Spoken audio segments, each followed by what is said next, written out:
In ABCx3, you build words from letters on the board. Every letter has a value, and the colored cells multiply the score of a letter or of a whole word. Whoever collects more points wins. Let's play one complete practice game together. The best way to start is a practice game. Nobody rushes you here. Choose English, pick a board. Some are plain. Others carry a picture behind the letters. And let the easy bot be your opponent.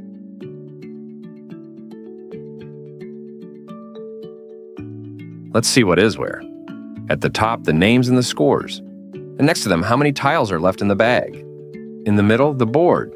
At the bottom, your rack, and under it, the buttons. Tap the tile counter at the top, and the complete tile set appears.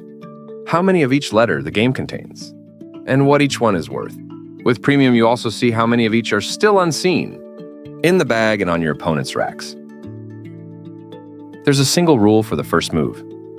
The word has to cross the star-shaped start cell. Pick up a letter and drag it into place.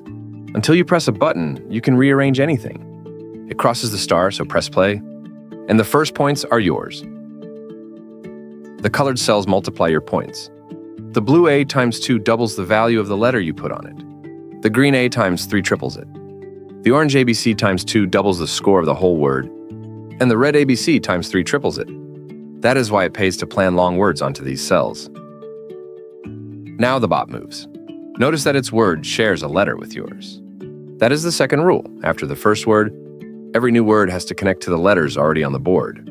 Where there is more than one star-shaped start cell, you can build on a free start cell too. And how does the score come out? Every letter has its own value, and you can see it in the corner of the tile. You add those up, apply the multipliers of the cells, and that is the score of the move. The number next to your name is always your current total. If you look at your letters and nothing comes to mind, don't give up. The shuffle button puts them in a new order, the same letters in a different arrangement, and suddenly you see the word. Letters dragged onto the board are still only attempts. Nothing is final until you press the play button. If you change your mind, Clear puts all of them back on your rack. You don't have to carry every letter separately. Put 2 fingers on 2 tiles of your rack. The game selects the whole run between them, and drag the lot onto the board together. If you rotate your fingers as you go, the word switches from horizontal to vertical. If the letters are small, zoom in. Spreading 2 fingers zooms in, pinching them zooms out. Quicker still, 1 double tap jumps to the largest zoom, and the next one brings the whole board back. Sometimes your letters just refuse to work together. Too many awkward consonants or too many vowels. That is when you open swap. And here comes the most useful advice in this video. Don't exchange everything. Select only the weak letters and keep a good balance of vowels and consonants. That balance is what gives you something to play next turn.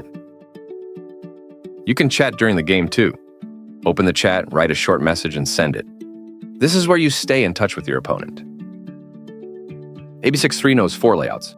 In a tall window, everything stacks, the way it does on a phone. In a short window, it switches to landscape. The rack becomes a column, and the buttons move to the edge. There are separate layouts for foldables and for computers. You don't adapt to the app adapts to you. If you manage to place all 7 of your tiles in a single move, that is a bonus. On this board, it is worth 60 points on top of the word itself. It is worth waiting a turn or 2 for. Let's jump to the end of the same game. The same board, the same players, only with many more words on it. If you don't know what a word means, tap the dictionary icon. The moving border around the board shows that you can now pick a word on the board. Tap it and its English meaning opens. If you think a word does not belong in the dictionary, you can suggest removing it right here.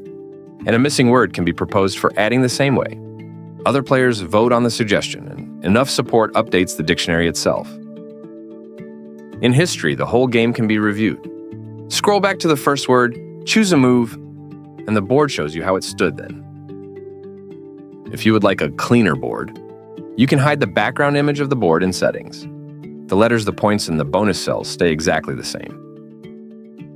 Passing is rare. There are really 2 reasons for it. Either you are holding a 7-letter word, and there is nowhere to put it, so you wait. Or you have nothing to play and the bag has fewer than 7 tiles left, so you cannot swap either. Then you pass, and the turn simply moves on. The game ends when the tiles run out, or when the players simply pass one after another instead of playing, and then whoever has more points wins. Even so, the learning isn't over. In history, you can also look at the best move, the word those letters could have scored the most with. That's all there is to it. Open a practice game, drag the first letter into place. The rest comes by itself.